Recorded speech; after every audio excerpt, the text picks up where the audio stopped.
The cry in the dust. The sun on the alien planet was burning hot. The ground was dry and cracked. Dust blew across the empty land like it had no home.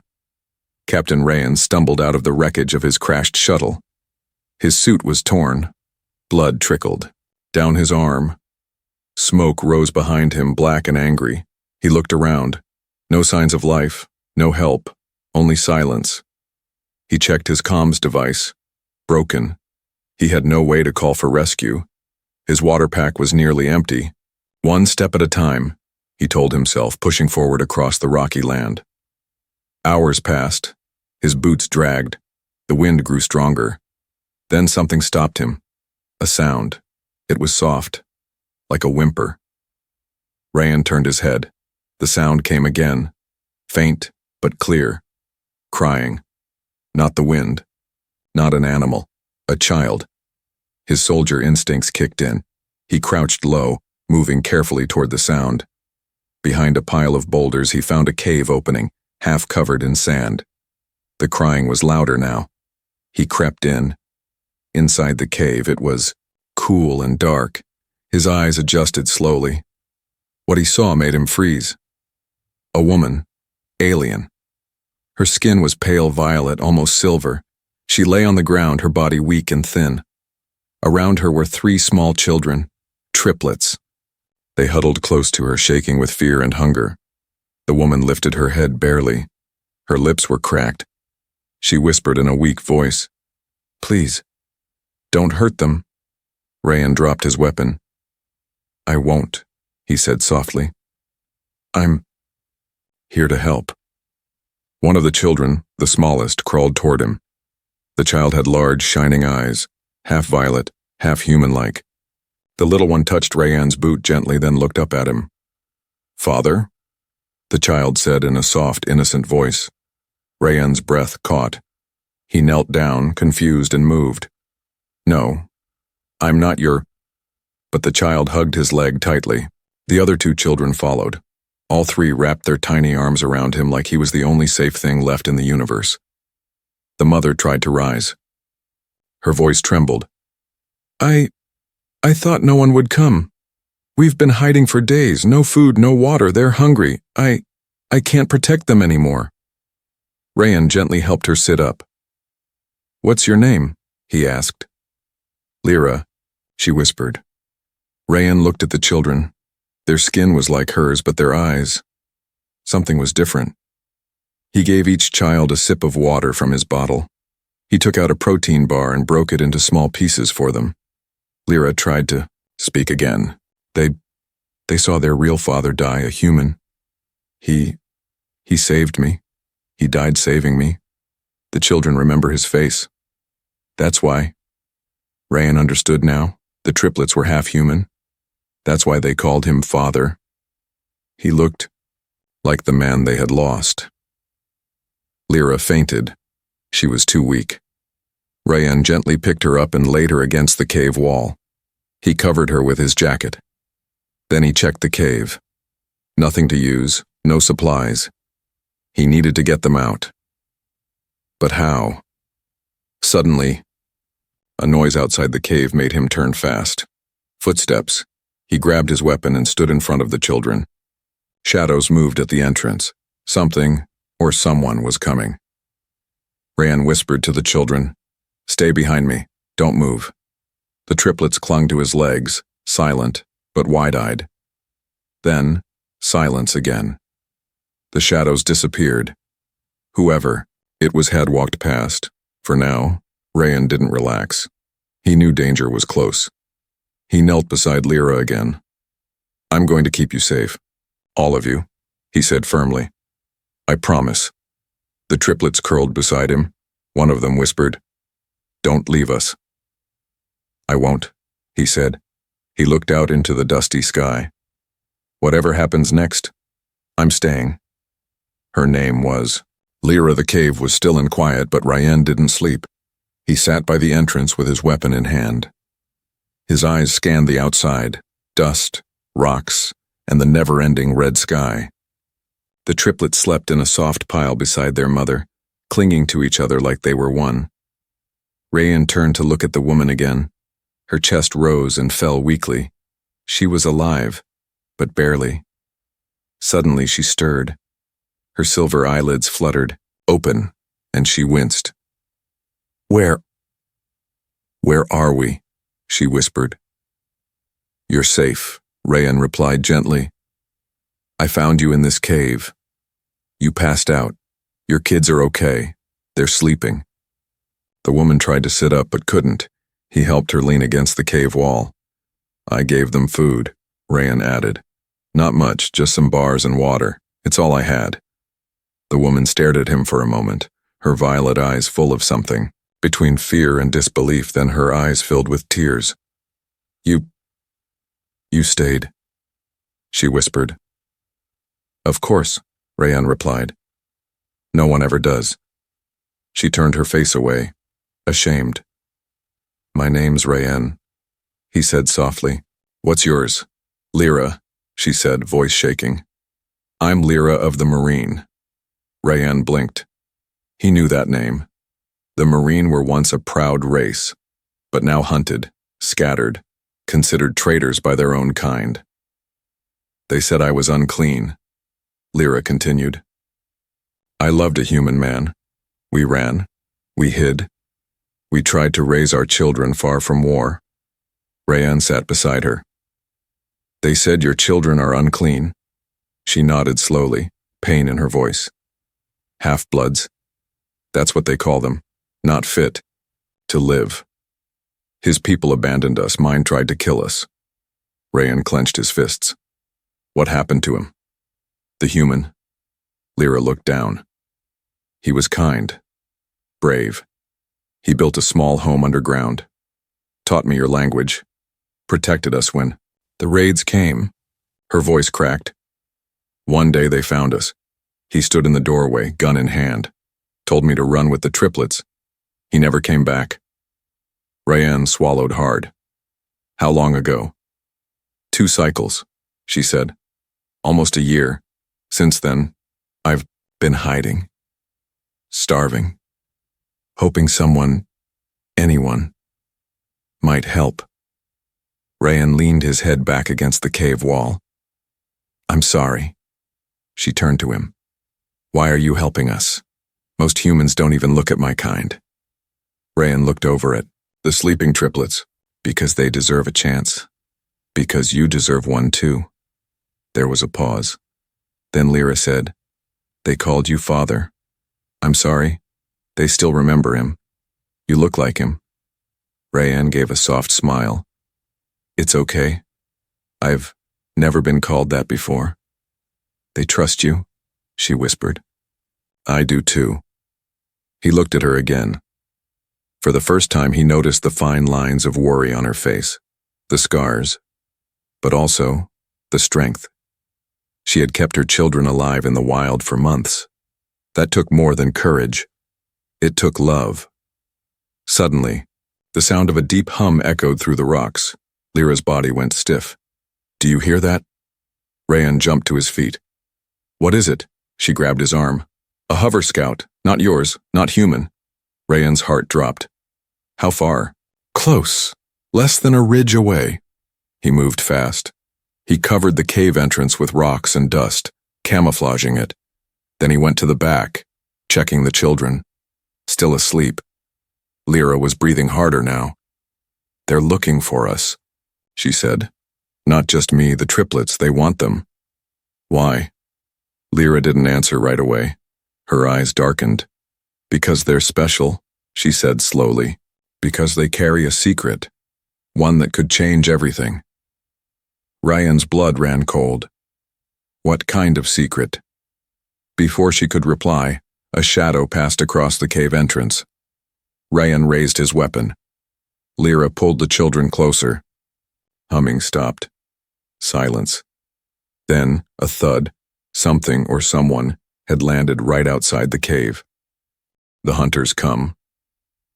The sound outside the cave was heavy. Slow, sharp thuds like boots pressing deep into the dry sand. Rayan's breath froze in his chest. He pressed his back to the wall near the cave entrance, gripping his weapon tightly. Lyra, crouched near the children, pulling them close, whispering in their ears in the soft musical language of the marine. The triplets obeyed without making a sound. Even the smallest one, who had called Rayen father, clung silently to her mother's side. Outside, metal clicked. A strange, mechanical hiss followed. Then a deep voice spoke, cold and without emotion. Life signs detected. 2 adult signatures, 3 young. Prepare for collection. Rayen peeked through a crack in the rocks covering the entrance. What he saw made his stomach twist. 2 tall figures stood outside. They were not soldiers, not like any military Rayen knew. Their bodies were wrapped in black exo-armor, smooth and shiny like insect shells. Their helmets had no visors, just glowing red lines where eyes should be. Behind them hovered a thin transport drone, its engines humming as it scanned the rocks. "Bounty hunters," Lyra whispered. "They've been chasing us since he died." Rayen's voice was steady, low. "Why do they want the children?" Lyra hesitated, then said, "Because they are both human and marine. And because inside their blood is something ancient, something powerful, a gene that hasn't appeared in 1,000 years." Rayen's mind raced. "You mean a weapon?" "No," she said. "A key." The hunters moved closer. One of them raised an arm. A small scanner extended and glowed as it aimed toward the cave wall. Rayen stood.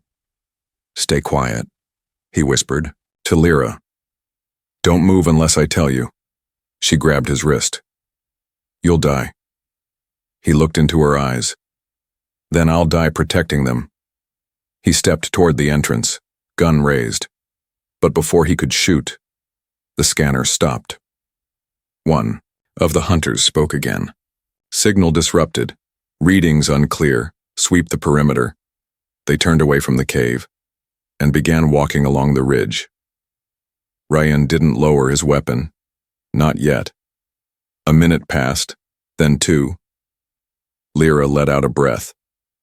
They didn't find songs, but Rayen wasn't convinced. "No, they'll circle back, they always do." He turned toward the back of the cave. "We need to move now."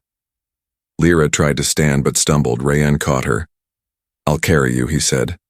"No," she said. "The children." "I'll carry all of you if I have to," he snapped. "Let's go."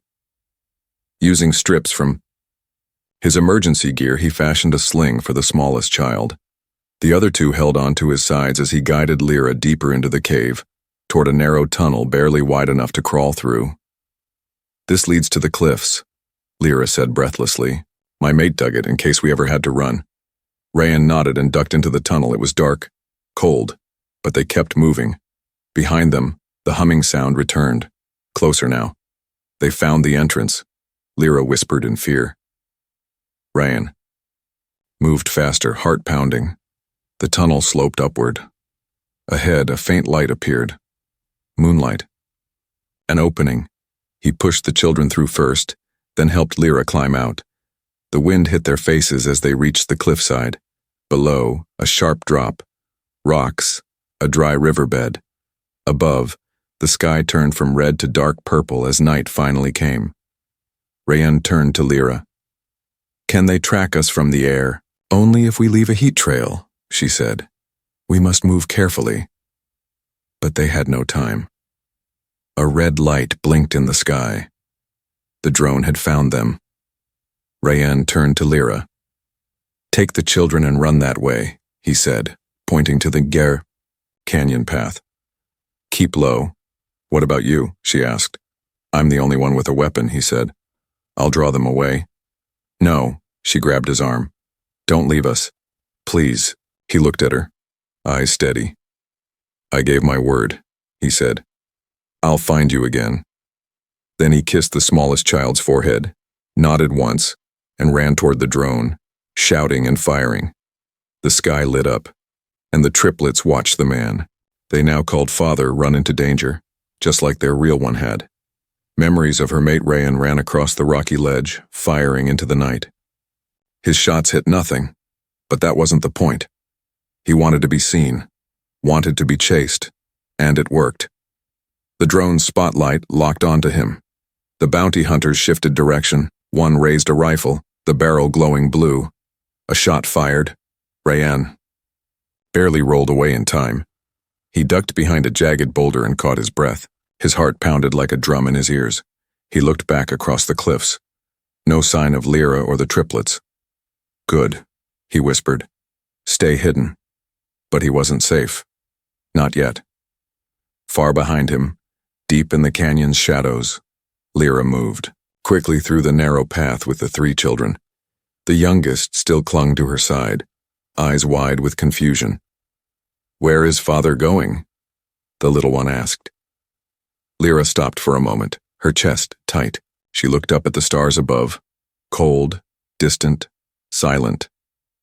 He's doing what fathers do, she said. He's protecting us. The older twin boy said softly. Just like the first one did. Lyra closed her eyes. That memory had never left her a year ago. The world had been on fire. Their small home, built by loving human hands, was hidden underground. Not perfect, but safe. Until it wasn't. She remembered him standing at the entrance, holding an old plasma rifle, telling her to run.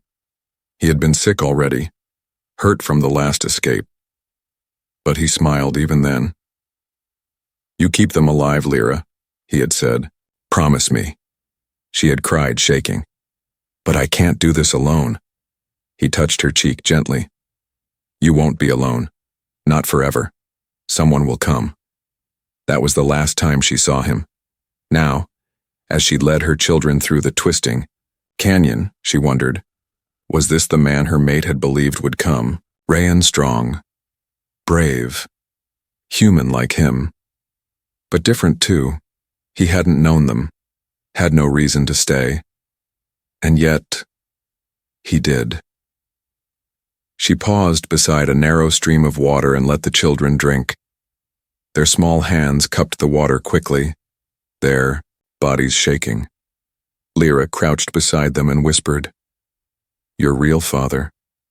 He would have liked Rayan. The children looked at her. Will Rayan come back? The oldest asked. She didn't answer right away. I hope, she said, because now I don't just want him to come back. I need him to.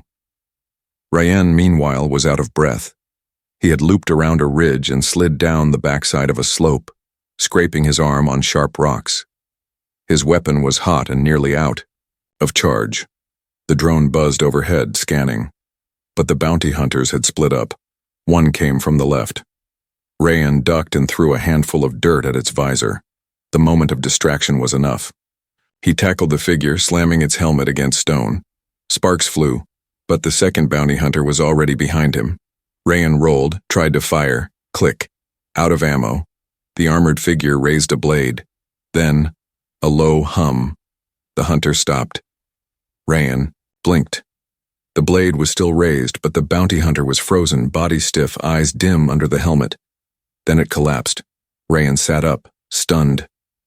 A small rock beside the body was glowing, pulsing softly. What the hell? He muttered. He didn't know it yet.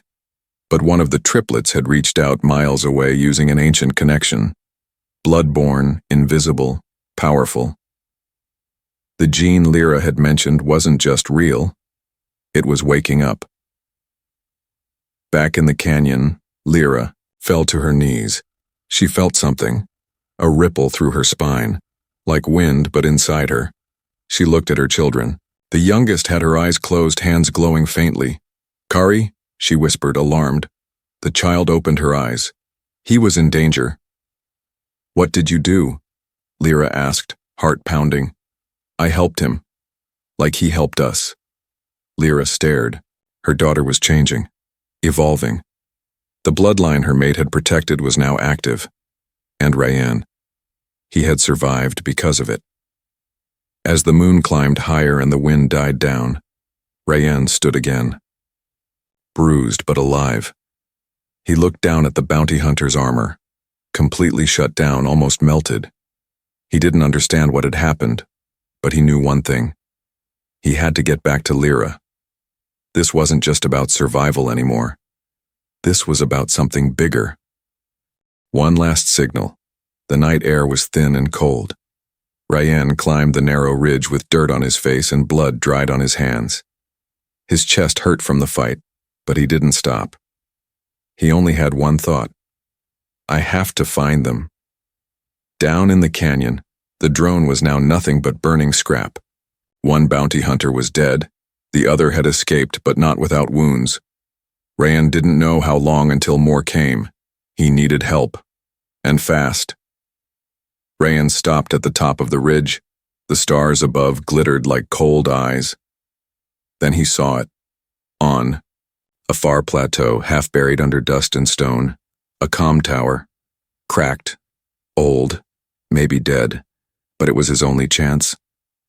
Lyra sat under a low cliff, her arms wrapped around her triplets.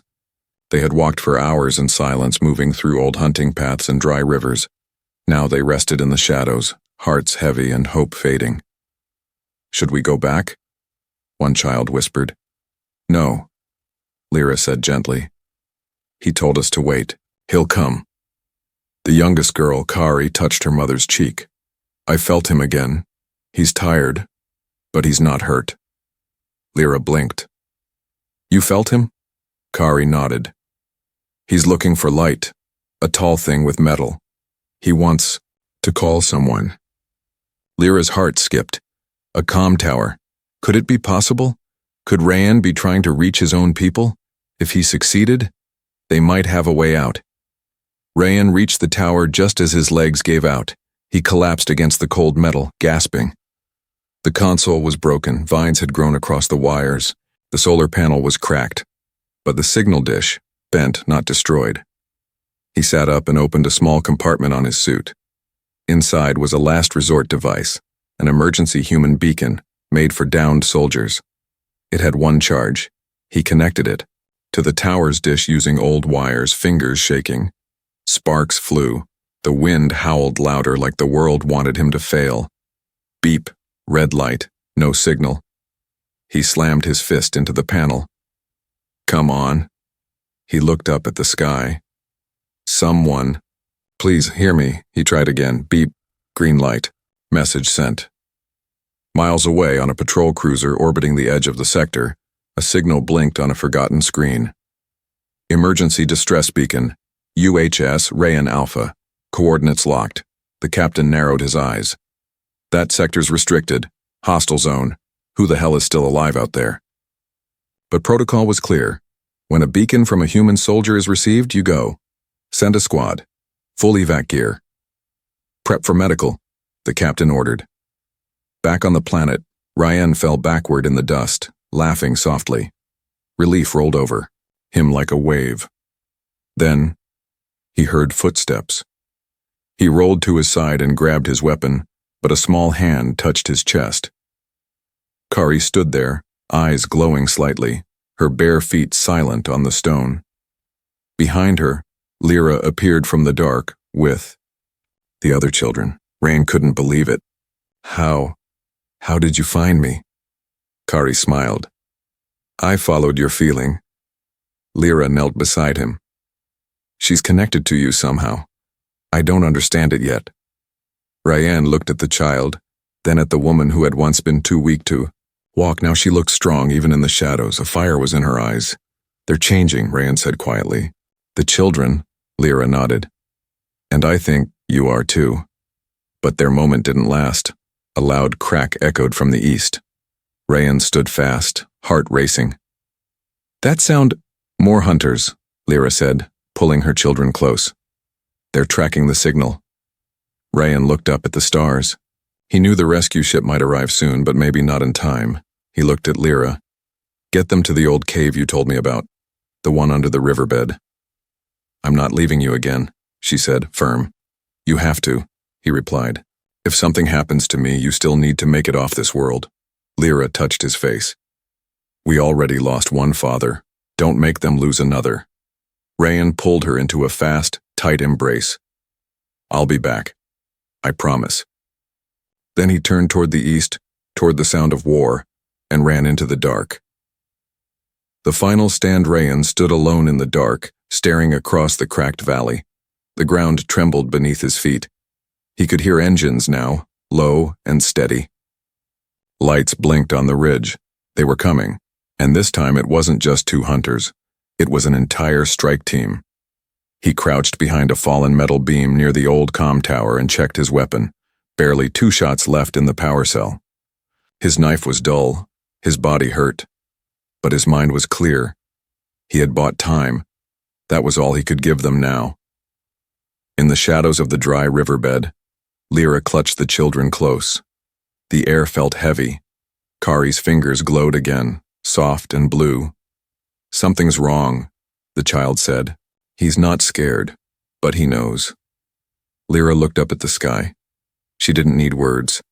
A part of her, deep, primal, understood what was about to happen. Rayan wasn't just holding the line. He was preparing to fall with it. Her voice cracked. "We can't let him do this alone." Rayan crawled forward as the bounty team marched in formation, 10 of them armored and armed, scanning for signs of life. Their leader, taller and marked with red paint, spoke through a helmet speaker. "The target is not the soldier, it's the children. Kill the human. Retrieve the gene bearers," Rayan whispered. "Not today." Then he stood. The beam of his last flare lit the dark, and he opened fire. The first 2 hunters dropped. The others scattered. One returned fire, blasting the tower in half. Rayan dived sideways, rolled down a slope, and slashed at the legs of a soldier with his blade. Sparks flew. Pain shot through his back. Another shot had grazed him, but he didn't stop. He grabbed the fallen hunter's rifle and kept shooting. One by one they came at him, and one by one he made them pay. But it wasn't enough. They kept coming. And he was only one man. Then something changed. The wind shifted. The ground trembled, but not from footsteps, from power. Suddenly, a wave of blue light exploded across the valley. Rayan turned. Kari stood at the ridge, her arms stretched out, her body glowing bright. Behind her were her siblings, eyes shining like twin stars, and beside them, Lyra, face calm, hands raised. She had come back. The enemy paused, confused. Rayan shouted, "No, get back!" But Lyra's voice echoed like thunder. "No more running."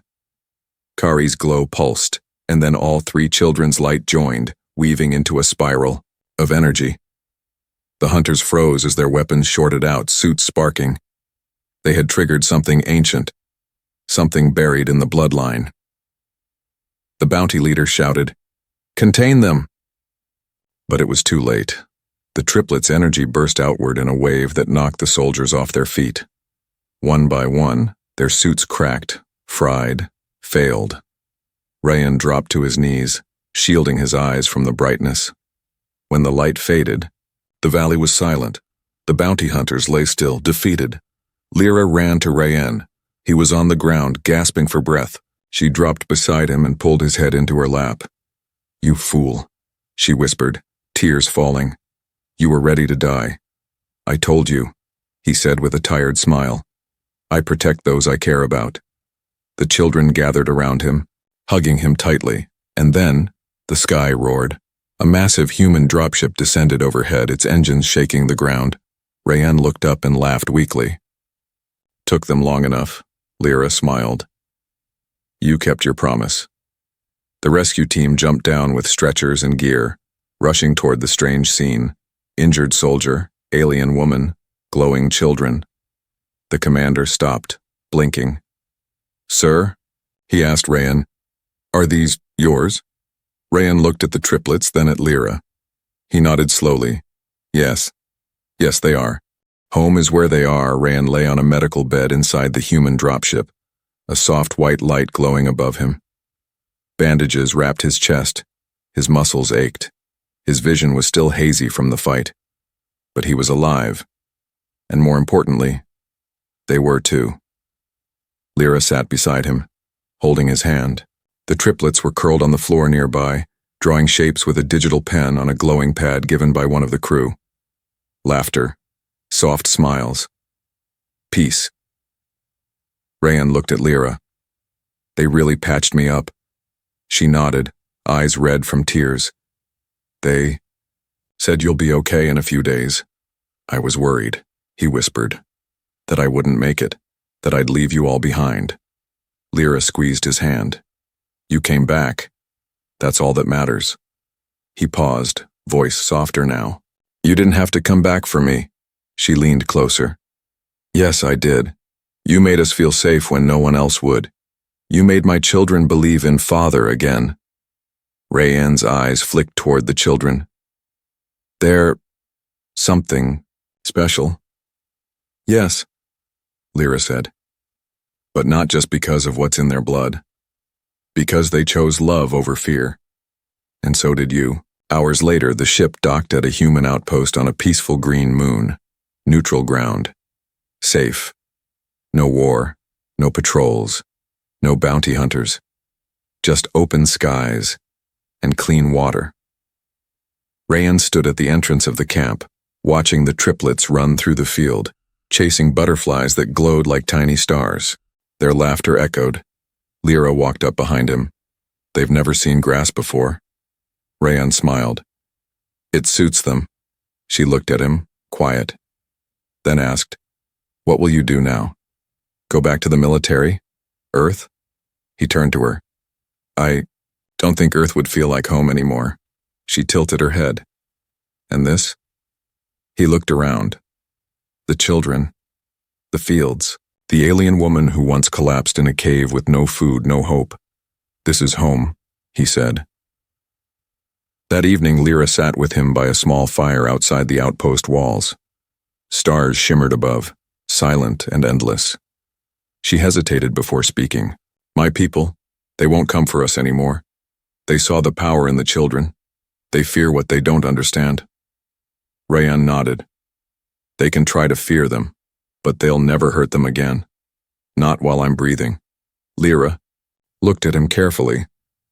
They see you as their father now, you know, even if you're not the one who made them. Rayanne turned to her slowly. Being a father, it's not just about blood. It's about choosing someone. Staying when others leave.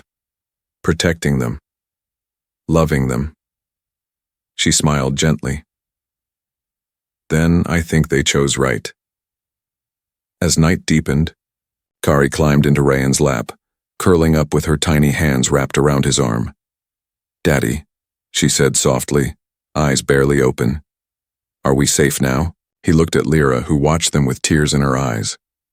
He kissed Kari's forehead and whispered, Yes, sweetheart. You're home. Rayanne stands at the edge of a quiet hill, morning wind brushing through his short hair. Lyra walks up, beside him holding a small necklace, the only thing left from her mate. She offers it to Rayanne. He shakes his head. You keep it, he says. He gave you a life. I'm just here to carry it forward. Lyra doesn't say anything. She just places the necklace in his hand anyway. Then carry it with pride. He nods. From behind them, 3 tiny voices shout, Daddy, come play. Rayanne smiles. He drops the necklace over his neck, turns around and runs to them, laughing. He had saved a poor alien mother, but in the end, they had saved him too.